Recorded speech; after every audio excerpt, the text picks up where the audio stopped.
देखिए, 2 इश्यूज़ हैं। एक तो कोरोना और हार्ट का क्या संबंध है, मैं ये बताना चाहता हूँ। जिन लोगों को पहले हार्ट की बीमारी थी, उनमें कोरोना ज़्यादा हुआ, नंबर 1। नंबर 2, उनकी मोर्टेलिटी भी ज़्यादा हुई, उनको बीमारी भी ज़्यादा हुई।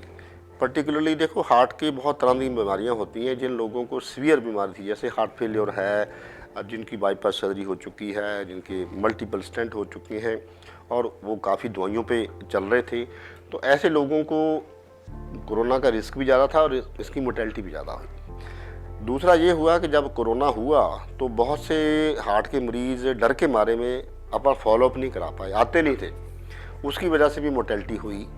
और कई लोग फ़ोन करते रहते थे, आते नहीं थे तो कोरोना से तो हुई मोर्टेलिटी, लेकिन ना फॉलोअप के जो दवाइयाँ वो नहीं प्रॉपरली ले सके, उसकी वजह से भी मोर्टेलिटी हुई। अब रहा सवाल कि जिन लोगों को हार्ट की बीमारी नहीं थी लेकिन उनको कोरोना हुआ। अगर आपको जिन लोगों को मतलब कि जो सेवेरिटी होती है कोरोना की, हम डिवाइड कर दें, माइल्ड बीमारी हुई, मतलब कि मॉडरेट हुई या सीवियर हुई। जिन लोगों को मॉडरेट टू सीवियर डिजीज़ हुई, उनमें रफली 18-20% लोगों को हार्ट रिलेटेड कॉम्प्लिकेशन आई। और वो कॉम्प्लिकेशन क्या क्या थी? एक तो उनको ज़्यादा हार्ट अटैक हुए, और हार्ट अटैक भी 2 तरह के हुए, एक तो ट्रू हार्ट अटैक, एक सूडो हार्ट अटैक। अब ये ट्रू हार्ट अटैक क्या है? ट्रू हार्ट अटैक है कि वो लोग चेस्ट पेन के साथ इमरजेंसी में आए और हमने ईसीजी करी, ईसीजी में वो चेंजेस थी जो कि हार्ट अटैक की होती हैं, हम उनको एंजियोग्राफी करी, उनकी नाड़ी बंद मिली 100%। ये तो है ट्रू हार्ट अटैक। दूसरा, कुछ ऐसे भी लोग थे काफ़ी जिन लोगों को सिम्टम बिल्कुल वही थे, ईसीजी में वही चेंजेस थी हार्ट अटैक वाली, लेकिन उनकी एंजियोग्राफी करी तो एंजियोग्राफी में कोई ब्लॉकेज नहीं मिली। इसको हम सूडो हार्ट अटैक कहते हैं। ये जो सूडो हार्ट अटैक है, इसका क्या कारण है?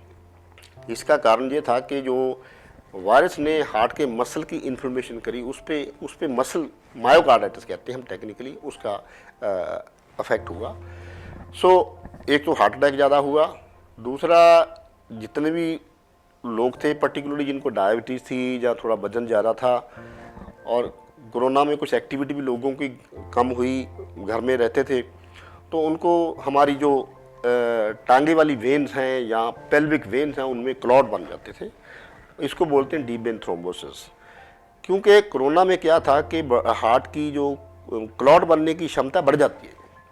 जब क्षमता बढ़ जाती है तो क्लॉट बनते हैं। यही क्लॉट, अगर ये क्लॉट का टुकड़ा अपने फेफड़े में चला, पहले हार्ट में जाता है, हार्ट से फेफड़े में चला जाए तो ये काफ़ी डेंजरस हो सकता है। इसको हम बोलते हैं पर्मनी एम्बोलिज्म। और कई बार अगर मेजर क्लॉट चला जाए, जिससे कि समझो दोनों लंग की सर्कुलेशन बंद हो जाए, तो सडन डेथ भी हो सकती है। मैसिव पर्मनी एम्बोलिज्म कहते हैं इसको। अगर एक लंग में बंद हुआ है, एक लंग अभी भी चल रहा है, तो शायद इमीडिएटली नहीं डेथ होएगी, लेकिन उसमें भी ब्रीदिंग डिफ़िकल्टी होती है, काफ़ी प्रॉब्लम्स आती हैं। नंबर 2। नंबर 3, कुछ लोगों को जो हमारी ब्रेन की वेन्स हैं, साइनसेस हैं, उसमें भी कुछ लोगों को क्लॉट बने, उसको बोलते हैं साइनसेस जो ब्रेन के हैं, उसमें थ्रोम्बोसिस होता है। और कुछ केस ऐसे भी रिपोर्ट हुए थे जिनको कोविशील्ड लगा, और कोविशील्ड के बाद, वैक्सीनेशन के बाद, ये जो हमारा सेजिटल साइनस है जो ब्रेन का होता है, जो सप्लाई जाती है, उसमें थ्रोम्बोसिस हुआ था, लेकिन बहुत कम केस ऐसे रिकॉर्ड हुए। एक जो चीज़ कोरोना ने करी ऐसे पेशेंट में था कि हार्ट के रिदम की बहुत प्रॉब्लम आई। इन लोगों को या तो पैल्पिटेशन होती थी बहुत ज़्यादा, हार्ट रेट बढ़ाता था, या कई लोग ऐसे भी देखे जिनका हार्ट रेट बहुत स्लो हो गया, 40 हो गया, 38 हो गया ड्यूरिंग इलनेस, जब दाखिल थे। हालांकि उनको बहुत ही कम हुआ कि हमें पेसमेकर या टेम्पररी पेसमेकर डालने की ज़रूरत पड़ी, लेकिन यहाँ तक हार्ट रेट कम हुआ, जिसको ब्रेडिकार्डिया कहते हैं।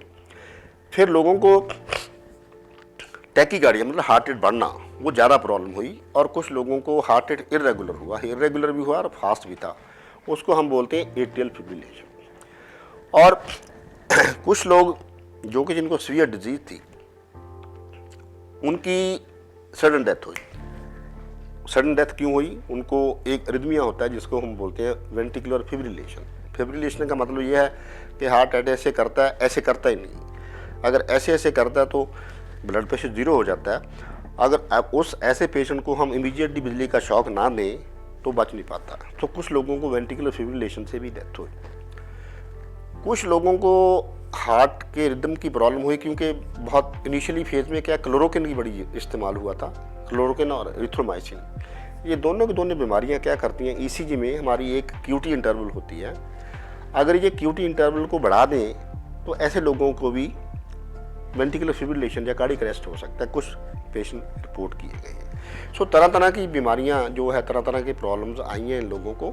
और हम आप सबको मैं कहता हूं कि जिन लोगों को कोविड हुआ था, मॉडरेट या सीवियर डिजीज, माइल्ड वालों को मैं नहीं कहता, कि उनको रिकवरी के बाद 2 महीने के बाद ज़रूर अपना कार्डियक चेकअप कराना है। उसमें एक तो ईसीजी करते हैं हम, एक एको करते हैं, और कुछ पेशेंट में होल्टर भी करना पड़ता है। होल्टर मतलब 24 घंटे की ईसीजी, जिसमें हमें पता चलता है कि भाई हार्ट रेट मैक्सिमम कितना गया, मिनिमम कितना गया, एवरेज कितना गया। तो ये 3 टेस्ट 2 महीने के बाद तकरीबन करने चाहिए। और जिन लोगों को कोविड हुआ था ऐसे, उनको दोबारा एक्सरसाइज रिज्यूम करने के लिए भी एक कार्डियक चेकअप की ज़रूरत है। और जो कार्डियक एक्सरसाइज उन्होंने करनी है, रफली पहली बात तो 1.5-2 महीने बाद शुरू करनी है। दूसरी ये है ग्रेजुअली शुरू करनी है, ये पहले दिन ही नहीं बहुत दौड़ना, मतलब कि it has to be graded. पहले 15-20 मिनट करो, फिर धीरे धीरे बढ़ाते रहो। तो ये मेन जो है कोविड और हार्ट का रिलेशनशिप रहा है। ये क्या होता था कि जब हम कार्डियोलॉजी की ट्रेनिंग करते थे तो कोई भी मरीज़ 55 साल से कम अगर होता था, हम समझते थे कि इसको हार्ट की बीमारी नहीं हो सकती। लेकिन आजकल तो 25 साल से लेके 45 साल के बीच में भी बहुत मरीज़ हैं जिनको हार्ट अटैक होता है। जहाँ तक कि मैंने 17 साल 18 साल लड़के देखे हैं जिनकी हार्ट अटैक की वजह से डेथ हो गई।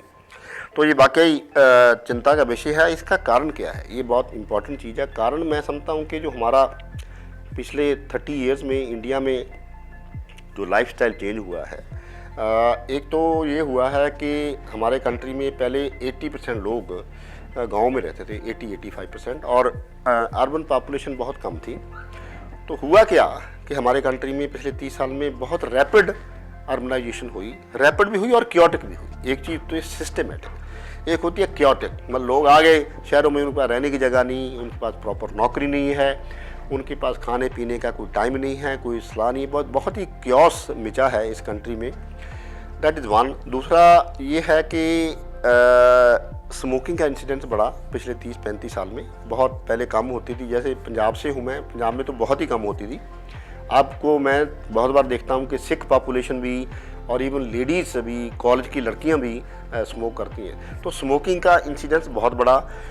तीसरा ये हुआ कि हमारे कंट्री में पहले खान पीन काफ़ी शुद्ध होता था। चलो भाई, सिंपल दाल रोटी या जो हमारी एग्रीकल्चर प्रोडक्ट थी वो खाते थे।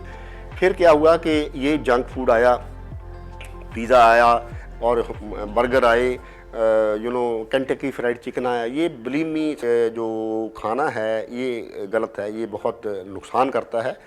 और मैं यंगर जनरेशन को यही कहता हूँ कि भाई पिज़्ज़ा और ये चीज़ों से दूर रहो।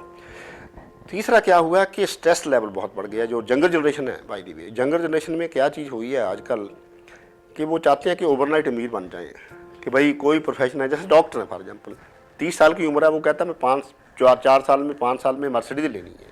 उनकी जो पेशेंस होती थी किसी ज़माने में, हमारे ज़माने में पेशेंस होती थी कि भाई आप वेट करोगे, आपकी धीरे धीरे तरक्की होएगी, लोग वेट करने के लिए तैयार नहीं है। चौथा, जो मल्टीनेशनल कल्चर आया हमारे कंट्री में, मल्टीनेशनल कल्चर में क्या है कि वो कंपनीज आपको ड्राइव करती हैं, दे ड्राइव यू मैड, कि जी हमें टारगेट चाहिए, हमें काम करना है, फलानी तारीख तक हमें देना। वो बैठे रहते हैं दिन में, रात को कंप्यूटर पे बैठे रहते हैं, ना खाने का टाइम ना पीने का टाइम। सो मैं समझता हूँ ये चीज़ें हैं जो कि हमारी यंगर जनरेशन में हार्ट अटैक का कारण बनती जा रही हैं। तो हमें आई थिंक इसके लिए मैं तो कहूँगा कि हमारी सरकार को भी चाहिए कि बहुत एजुकेशनल प्रोग्राम बनाना चाहिए। कोई हर स्टेट में हेल्थ रिलेटेड इश्यूज़ का कोई प्रोग्राम होना चाहिए डेफिनेट, जिसमें कि बार बार डॉक्टर आके उनको हर विषय के बारे में, ब्लड प्रेशर के बारे में, शुगर के बारे में, एक्सरसाइज के बारे में समझाएं इन लोगों को। इंडिया में डायबिटीज़ का इंसिडेंस बहुत बड़ा है, पर्टिकुलरली डायबिटीज़ इन यंग। और पहले 60 की उम्र से नीचे वाले मरीज़ डायबिटीज़ के बहुत कम होते थे, अब 25 में 30 में बहुत डायबिटीज़ हो रही है। हाइपरटेंशन का इंसिडेंस बढ़ा है, स्मोकिंग का इंसिडेंस बढ़ा है। और इसलिए जो हार्ट की बीमारी है, पर्टिकुलरली कॉर्नरी आर्टरी डिजीज़, देखो कॉर्नरी आर्टरी डिजीज़ मतलब जिसकी वजह से हार्ट वाली नाड़ियों में ब्लॉकेज आते हैं, वो बीमारी ज़्यादा बढ़ रही है। अब जो हमारे कंट्री में सर्वे अवेलेबल हैं, अगर हम सिटीज़ को ले लें मेनली, तो जैसे केरला में या पंजाब में या दिल्ली में रफली 8 to 10% जो अडल्ट हैं उनको हार्ट की बीमारी है, बहुत ज़्यादा इंसिडेंस है ये। अगर हम अमेरिका लें फॉर एग्जांपल, अमेरिका में अडल्ट पॉपुलेशन का 2.5% या 3% को ये बीमारी है, हमें ये 3 गुना ज़्यादा है। और गांव में भी ये अब बीमारी बढ़ती जा रही है। गांव में भी मैं कहूँगा 5 से लेके 6% जो अडल्ट पॉपुलेशन है, मतलब जिसको हम 18 या 20 साल के ऊपर लेते हैं, उनको कॉर्नरी आर्टरी डिजीज़ या हार्ट की बीमारी है। और ये क्लियर कट है कि भाई अगर इतनी इंसिडेंस है इस बीमारी का तो कैपिटल बनेंगी ही, तो वर्ल्ड कैपिटल बनेगी। तो number of heart patients in 2025 and 2030 हमारे कंट्री में मैक्सिमम होंगे वर्ल्ड में। ये बहुत चिंता का विषय है। और इसमें कितना हमारा खर्चा हो गया उसको ठीक करने के लिए, कितना हमारे लॉस ऑफ मैन पावर, अच्छा लॉस ऑफ वर्क फोर्स, इतने घंटे वो लोग आएंगे नहीं काम करने के लिए, जो वी विल हैव, बल्कि हिंदुस्तान को बिलियन ऑफ डॉलर का नुकसान होगा। इसलिए ज़रूरी है कि हमें प्रिवेंशन का जो प्रोग्राम है इस कंट्री में बहुत एग्रेसिवली फॉलो करना चाहिए। सबको यही कहता हूँ, अपने बच्चों को भी यही कहता हूँ कि भाई ज़िंदगी में 3 चीज़ें बहुत ज़रूरी हैं। 3 चीज़ें वो क्या हैं? Number 1 is health, number 2 is health, number 3 is health, और बाकी कोई चीज़ इंपॉर्टेंट नहीं है। ना हो, मैं तो यहाँ तक जाता हूँ कि भाई ना तो आपकी वाइफ ना आपकी गर्लफ्रेंड कोई भी इंपॉर्टेंट नहीं है जब आप हेल्थ से कंपेयर करते हो। सो भाई सबको मैं कहता हूँ भाई 1.5-2 घंटा अपने आप पे लगाओ। ज़रूरी है कि आप हेल्थ पे लगाओ। आप अपने रेगुलर एक्सरसाइज करिए, स्मोकिंग मत करिए, अपना वेट ठीक रखिए और अपना पेट जो बल्जिंग है उसको भी ठीक करिए। अगर हमने डायबिटीज़ है किसी को तो वेट रिडक्शन, एक्सरसाइज, और अगर फिर भी डायबिटीज़ है दवाई खानी चाहिए, रेगुलर एक्सरसाइज करनी चाहिए। हीमोग्लोबिन A1C एक ब्लड की रिपोर्ट है जो 3 महीने बाद कराते हैं, ये 6 और 7 के बीच रखनी है। अगर ब्लड प्रेशर है तो आपको 130/80 से नीचे रखना है। और सबसे ज़रूरी चीज़ मैं कहूँगा कि मैं लोगों को कहता हूँ कि भैया अगर आपने कोई नशा करना है ना ज़िंदगी में, गेट एडिक्टेड टू एक्सरसाइज। आपको एक्सरसाइज का नशा होना चाहिए। भाई मैंने आज एक्सरसाइज नहीं करी, मैं या मेरा कुछ प्रॉब्लम हो रही है, तो लोगों को मैं कहता हूँ कि भैया get addicted to exercise, exercise, exercise. खान पीने का ध्यान रखो। और लास्ट और मेरा ख्याल सबसे इम्पोर्टेंट चीज़ है कि दुनिया में हमारी में हर जगह, अमेरिका है चाहे यूरोप है, स्ट्रेस बढ़ती जा रही है। देखो जैसे जैसे न्यू टेक्नोलॉजी आई है उसके फ़ायदे भी हुए हैं, नुकसान भी हुए हैं। तो हमने जो अपने आप को कैसे डिस्ट्रेस करना है, कैसे अपने ये दिमाग को, कोकोनट को कूल कैसे रखना है, ये सीखने की ज़रूरत है बहुत। चाहे आपको दोस्तों के साथ बैठ के, चाहे आपको मंदिर जाके, चाहे आपको गुरुद्वारे जाके में, जहाँ भी आपको शांति मिलती है, आप खुश महसूस करते हो, वो करना चाहिए, बहुत ज़रूरी है। वैसे सर अभी जो स्टेटस चल रहा है हार्ट डिजीज के बारे में, अगर इसी तरह से कायम रहा तो क्या आप इसे किस नज़रिए से समझते हैं? अगर इसी तरह से बीमारी बढ़ती रही तो मेरा ख्याल है हिंदुस्तान में हमारे पास इतना फाइनेंशियल बैकअप नहीं कि हम सबको इलाज कर पाएंगे। ये क्योस हो जाएगा ये, मतलब कि बहुत ज़्यादा मोर्टेलिटी होएगी और this will be like a black day situation. अभी से हमें बहुत चेतुन होना पड़ेगा।